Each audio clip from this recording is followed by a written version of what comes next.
ನಾನು KEB ಅಂದರೆ KPTCLಗೆ ಸೇರಿ ಇವತ್ತಿಗೆ 8 ವರ್ಷ ಆಯಿತು. ನಿಮ್ಮೆಲ್ರಿಗೂ ಇದೊಂದು ಸರ್ಕಾರಿ ಇಲಾಖೆ ಅಷ್ಟೇ. ಆದರೆ ನನ್ನ ಪಾಲಿಗೆ ಇದು ಕೇವಲ ಒಂದು ಸರ್ಕಾರಿ ಇಲಾಖೆ ಅಲ್ಲ.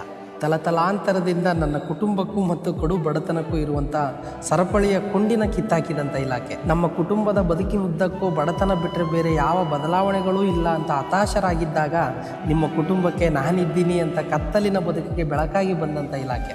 ನಮ್ಮ ಬಡತನದ ಗುಡಿಸಲ ಕಂಡು ಹೀಯಾಳಿಸಿದ ಸಂಬಂಧಿಕರು ಬಂಧುಗಳಲ್ಲಿ ಇದೇ ಗುಡಿಸಲಿನಲ್ಲಿರುವ ಹುಡುಗ KEB ಇಂಜಿನಿಯರ್ ಆದ ಅಂತ ಅಚ್ಚರಿ ಮೂಡಿಸಿದಂಥ ಇಲಾಖೆ. ಒಂದು ಕಾಲದಲ್ಲಿ ನಾವು ಫೋನ್ ಮಾಡಿದರೆ ಎಲ್ಲಿ ದುಡ್ಡು ಕೇಳ್ತೀವೋ ಅಂತ ಫೋನ್ ಎತ್ತದೇನೇ ಇದ್ದವರು ಇವಾಗ ನಮ್ಮ ಒಂದು ಫೋನ್ ಕಾಲ್ಗೋಸ್ಕರ ಕಾಯೋ ಥರ ಮಾಡಿದಂಥ ಇಲಾಖೆ.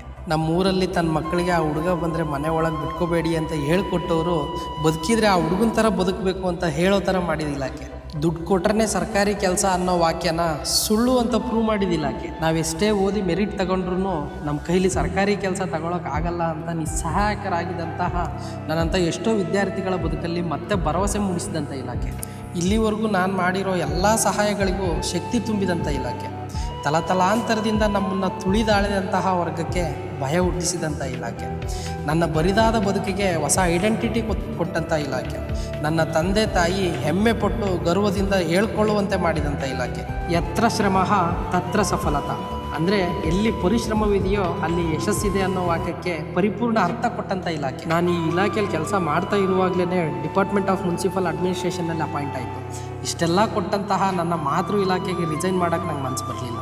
ಎಷ್ಟೇ ಕಷ್ಟ ಬಂದರೂ ಪರವಾಗಿಲ್ಲ, ನನ್ನ ಸರ್ವಿಸ್ ಎಲ್ಲ ಇದೇ ಇಲಾಖೆಯಲ್ಲೇ ಮುಗಿಸ್ಬೇಕು ಅನ್ನೋದೇ ನನ್ನ ಆಸೆ.